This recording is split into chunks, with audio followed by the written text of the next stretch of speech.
Students, in novel, we will start the first chapter, and that is David Early Days. David Copperfield Jr., the protagonist of this novel, was born as a posthumous child. So, who was David? David was an unlucky child. What is posthumous? A child who is born after the death of his father. So, such kind of child he was. In Blunderstone Rockery in Suffolk on a Friday. And he was born on Friday at midnight. And the city was Blunderstone Rockery in Suffolk. It was remarked that the clock began to strike and he began to cry simultaneously. And as the clock began to strike, he started crying. Some sage women. Who are sage women? The nuns. Okay? The nuns are called sage women in the neighborhood, in his locality, who had taken a lively interest in him several months before they personally came to know him. And these sage women who took personal interest in this child, in this unlucky child, who? David. And they declared, what is declared? They announced that he was destined to be unlucky in life. And they told that, or they declared that he will be an unlucky child the whole life.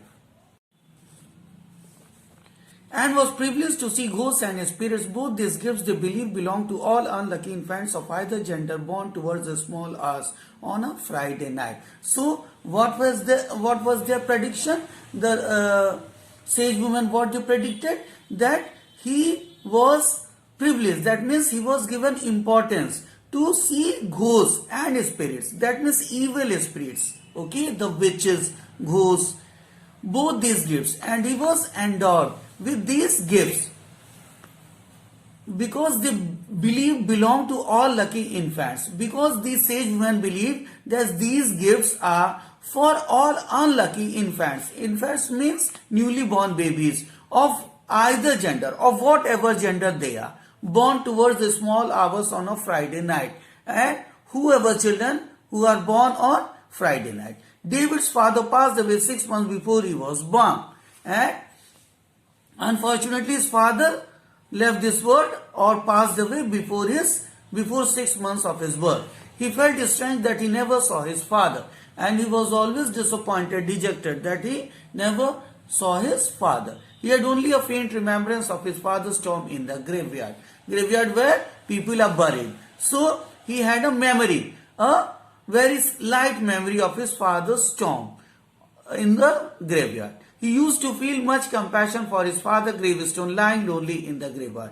And he had a compassion. Compassion means great liking for the gravestone of his father, which was lying lonely in the graveyard. The parlor was warm and bright with fire and candle light. Okay? Parlor, that means a small room. It was warm and it was lighted with fire and candle. David felt that the doors of the house were cruelly bolted. And David felt that his house doors were locked. It was locked very strongly against father's tomb towards the churchyard where his father's tomb was lying. David's mother Clara showed much love and affection towards him. And who was Clara? She was David's mother. And she had love for this child, unfortunate child, especially as he was a fatherless child, and more because he was not having father. He was without father. She wondered how she would carry on life without her husband, and she was also in problem that how she will continue life without husband. She thought about the bad prophecies some woman had made for her son and the cruel word which had no interest in his arrival, and she was always worried. She was panicked. She was frightened about the bad prophecies. That means about the evil spirits for which the sage woman had declared for her son, and about for the cruel word. She was also frightened with the cruel word which had no interest in his arrival. That means the people of the world were not seeking, were not taking interest in this unfortunate, in her unfortunate son. Clara was poor in health and low in spirits. Her health was down. One day she was sitting by the fire, the bright windy March afternoon. What was the day? It was a March afternoon and winds were blowing strong. And she was sitting by the fire and very timid. Timid means frightened. And she was scared and sad and disappointed and very doubtful of the ever coming alive of the trial that was before her. She lifted her eyes as she dried them to window opposite and saw a strange lady coming up the garden. And when she lifted her eyes, that means when she looked up and towards the window, what she saw? She saw a strange lady, a peculiar lady coming up the garden. Okay? She looked up and saw David's aunt Bessie Trotwood, and whom she saw Bessie Trotwood. She had been strongly against the alliance of David's father to his mother. And Bessie Trotwood was against their marriage. Who? David's mother and father's marriage. She was opponent. That means she opposed their marriage. Who? Bessie Trotwood.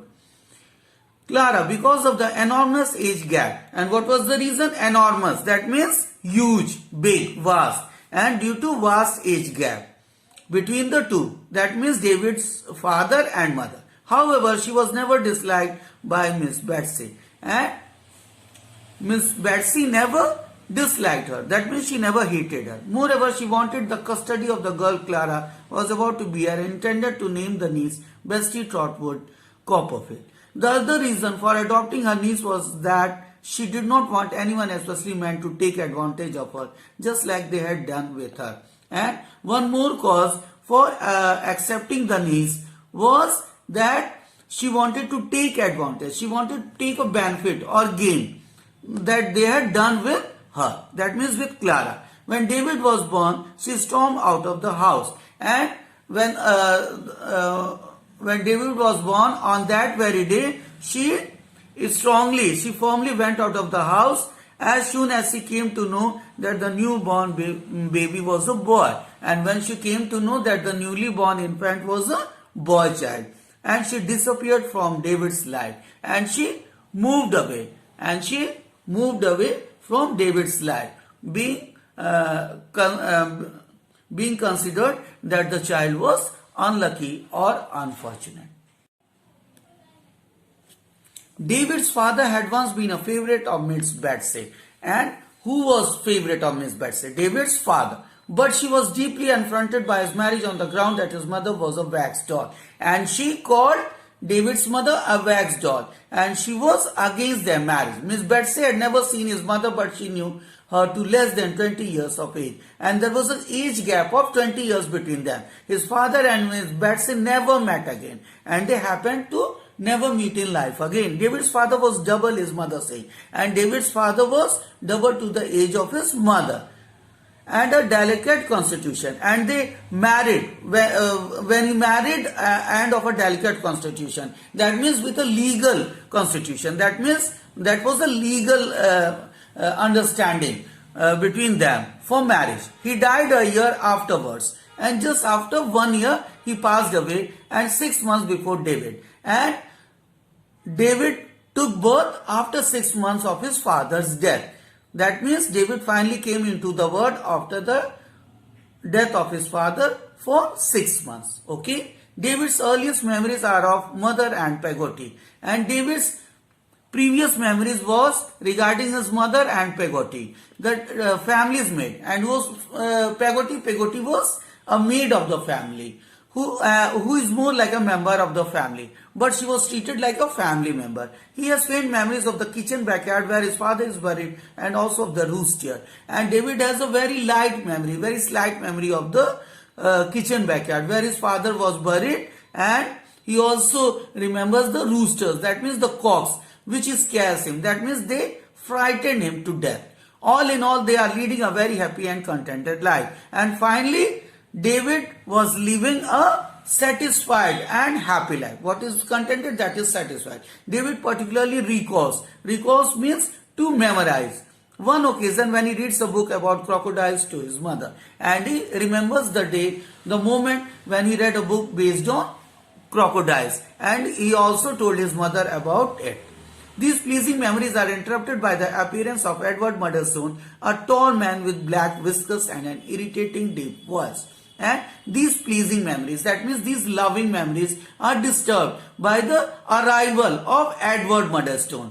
And what kind of man is? A tall man with black whiskers. What are whiskers? Whiskers are mouse tail. That means His moustache were black and an irritating deep voice, and his voice was provoking, to whom David and Peggotty take an instant disliking. And Peggotty, the maid, and David hated this man. Okay, they didn't like him. It all happens when one day Clara walks in with him, and this finally happened when Clara took him, whom she took, Edward Murdstone, to home. Initially, David is not able to make out what is going on, but it is quite clear. Finally, David can't consider or imagine that what was going on, that Murdstone is counting Clara and quoting Clara. That means finally Murdstone wants Clara to have a legal relationship. That means he wants to make marriage with Clara legally.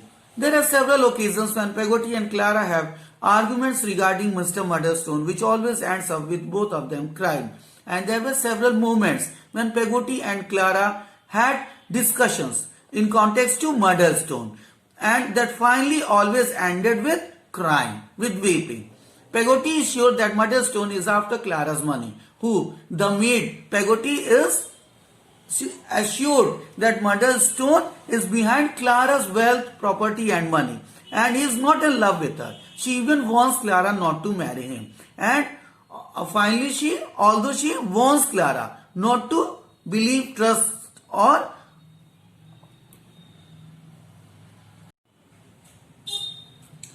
to have any understanding or to marry with this wicked man. All the doubts are cleared. Doubts means confusion. Finally, these confusions are clear when one day David goes for a walk with Murdstone. And what happens when David goes for a walk with this wicked man Murdstone, where he tells his friend how he was going to bewitch David's mother. And this Murdstone tells David's friends that he is going to cheat David's mother. David tells all this to his mother. Finally, David tells about this to his mother, but she refuses. She doesn't accept and she denies to believe David. One day, Peggotty proposes that she, along with David, wants to visit her family in Yarmouth for a week.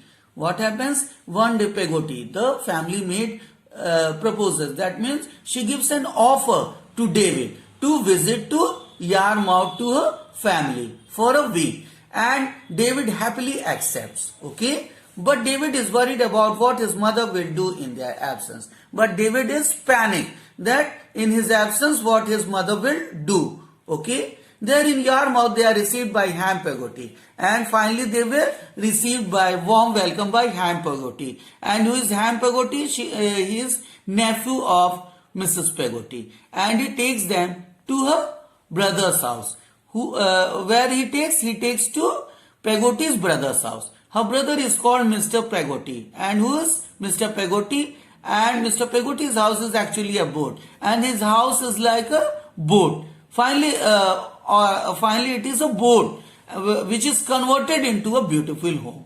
And Mr. Gummidge, Peggotty's widowed sister-in-law, who also lives with him. And Mr. Gummidge is a family member who is in relation of widowed sister-in-law, who also Mrs. Gummidge also lives along with them. At Peggotty's place, David spent most of the time with Peggotty's beautiful niece Emily. And at this place, David passes most of his time with beautiful niece called Emily, who was Peggotty's niece. And she is equal to David's age. Who? Emily. She is shy at first. By behavior, by nature, she is a shy person. That means she is a reserved person or sober person. However, she and David quickly fall in love with each other and spend afternoons taking long walks on the beach. And finally, Emily and David began to love each other, and they used to spend their afternoons walking on the sea beach. David enjoys his stay a lot and feels sad, and David enjoys the company of Emily, and he feels sad, dejected or disappointed to be with anybody else.